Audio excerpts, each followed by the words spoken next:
So welcome back to the Velo Tour coverage, and today we're delving into the cold hard cash of pro bike riding. We're going to look at the cheapest and the most expensive tour bikes that are being used to race around France. Now, you probably have looked at a peloton and realised that for the most part a lot of the bikes you need to auction off an organ to even think about buying one, but there are bikes in the peloton that, do we dare say, are a little bit more manageable. Now we're going to start off with the cheapest bike in the peloton, and you would think we would need to head over to XDS Astana, a team that is now sponsored by a company that sells over 1.5 million bikes a year in China alone. But you try and find how much the X-Lab bike is online. It's not the easiest of job. In fact, it's a brand that's not sold not only in the US but also not in Europe. You can only pick it up in Asia.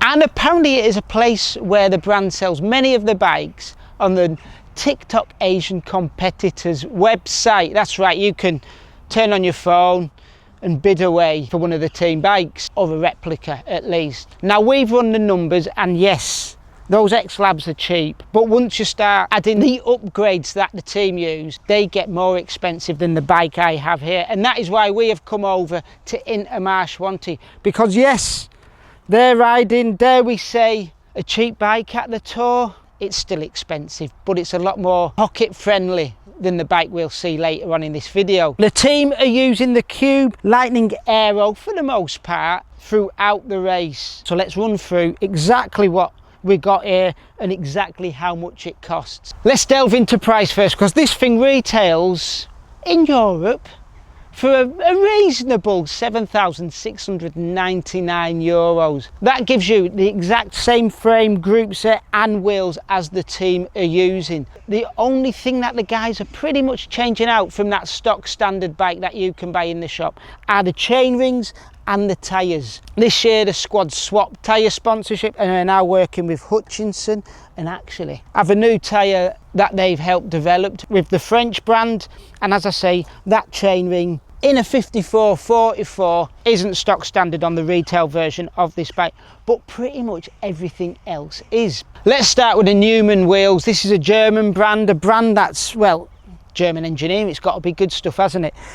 Believe it or not, they don't just make for themselves, they also make for, I don't know if I'm allowed to say the brand, but let's just say they're like really big, like giant big, and they are really interesting wheels because they could possibly be becoming illegal next year. But one of the nice little details that you'll see on these wheels, and not on any other wheels that I've seen in the peloton, is that the valves are hidden. There's not actually a Presta valve in there, there's a Schrader valve in there, and you need a special adapter to get in there. Keeps things nice and clean.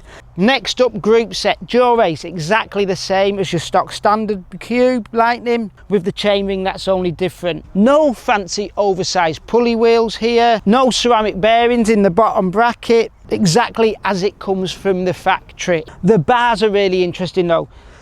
Cube make a huge array of one-piece bars and stem. In fact, I'm pretty sure they offer more size options than anybody else out there. In fact, over there, one of the team riders is riding a 160 stem with a 38 width bar. And believe it or not, this is also a product that could be becoming illegal next year due to the new UCI rules.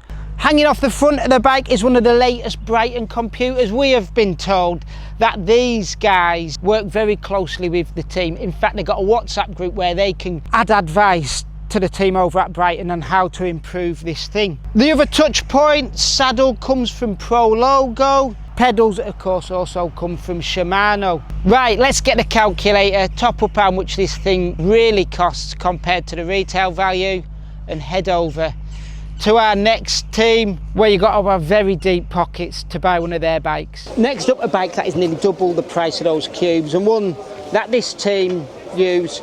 You'll know what it is, the Colnago. These things are spendy. Why, how, what's the difference, what do you get for your money? Well, first up, let's break down exactly what this team are using and why it comes to, well, crazy money. And it's going to be a voiceover because I'm not standing in this wet weather.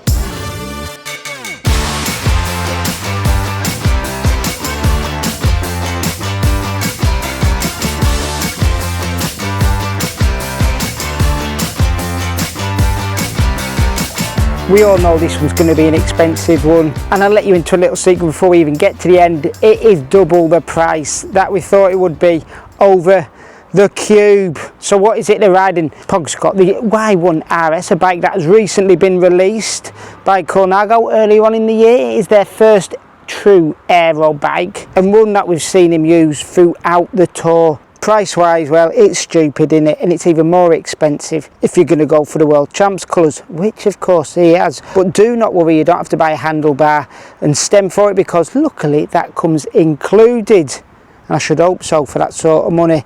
Right, onto the group set, and of course it is Jaw Race, but we've got a power meter to add on there. And yes, you've noticed those chain rings aren't from Shimano, they are in fact carbon tie. So let's add them onto the bill as well.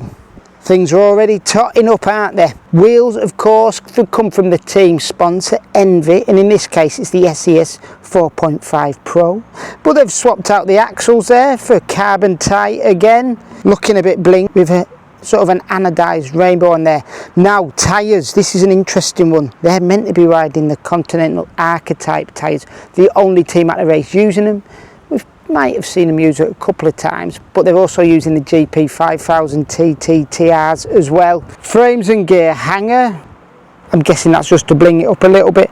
Wahoo Element bolt computer in a fancy yellow, and there is a custom mount. We'll have a rough estimation at the price there. That sticker, I'm not sure, maybe 50 cents. And yes, we're doing this in dollars because it is available in the States. Saddle, 1-to-1. $600 for a custom printed saddle. Wish we could all have one. Elite T-Race carbon cage. These are the cheap bits, $35 each for one of them. Bottom bracket, BIK1. Apparently one of the smoothest BBs on the market, but should be at that sort of money. And Jaw Race pedals to round it all out. So what's it come to, people? You're sitting comfortably. A grand total of $19,159. That is $9,517 more than the Cube. So yes, you can have 2 Cubes for one of them. Yeah, that's quite a lot in difference between the 2 bikes. Over 9 grand's worth. Yes, you can buy 2 of them.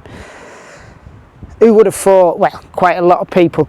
But how much of a difference does that make between the 2 bikes? I know we can look at results and say it's everything. Winning the Tour, winning the Giro, and winning a couple of sprint stages at last year's Tour in the green jersey, and exactly the same thing. But as we all know, it's not the bike, is it? It's the legs, the performance that matter, the people behind it, your teammates, your infrastructure, that really makes the difference. And when you've got a team that's running on something like 50 million euros a year at UAE, and Intermarché running on about 20 million euros a year, in fact maybe even less than that, because there's talk of them merging with Lotto next year. It's not the bike, is it? It might be a little bit, but it's not much of the bike. It's the infrastructure, the riders you can afford to pay to help you out on them stages that really make the difference.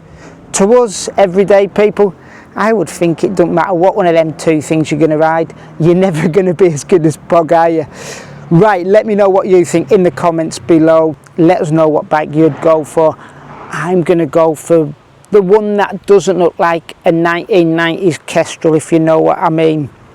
Right, as always, thank you for watching and enjoy your riding.